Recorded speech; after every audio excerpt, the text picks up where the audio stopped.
Equipauto, c'est le salon de la prévente. On y trouve des amortisseurs, des pneus, des outils ou encore des services spécifiques.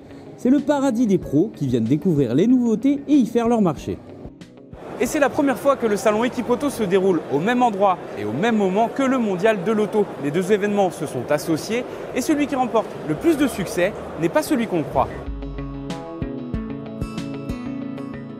La prévente est un secteur qui englobe beaucoup plus d'entreprises qu'on ne pourrait le croire. Cette année par exemple, Equipauto accueille plus de 1000 exposants et marques autour des thèmes de l'entretien, du diagnostic et de la réparation. Les pros qui entretiennent et réparent vos voitures sont déjà confrontés à la transition énergétique qui est amenée à s'intensifier dans les années à venir. Pour répondre à la demande croissante de voitures électriques et de technologies de plus en plus pointues comme la conduite semi-autonome, ils se tiennent prêts.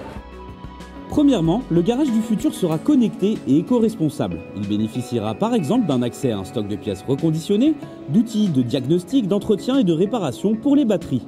Votre garagiste sera ainsi en mesure de vérifier son état et de vous délivrer un certificat qui vous servira à la revente de votre véhicule. Il sera aussi formé pour intervenir sur une pile à combustible ou sur des assistances pointues dans le cas de la conduite autonome. La voiture de demain est bien entrée dans les mentalités, mais la voiture de collection prend année après année de l'ampleur dans les ateliers des professionnels.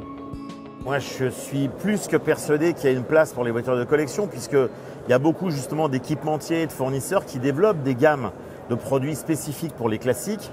De toute manière, il est évident quand on voit malheureusement la fréquentation des salons grand public qui sont en chute libre et au contraire les salons professionnels qui eux fonctionnent parfaitement bien. Ça prouve qu'effectivement, le grand public s'intéresse à des salons spécialisés type rétromobile ou équivalent de rétromobile. Et quand on voit le mondial, enfin ce qu'il en reste. Voilà 3 ans que le salon de la prévente n'avait pas ouvert ses portes dans la capitale. La filière était visiblement plus enthousiaste à l'idée de se retrouver que les constructeurs au mondial de l'auto. Equipauto se tient jusqu'au 22 octobre dans les halls 1 et 2, les plus importants du parc des expositions de Versailles.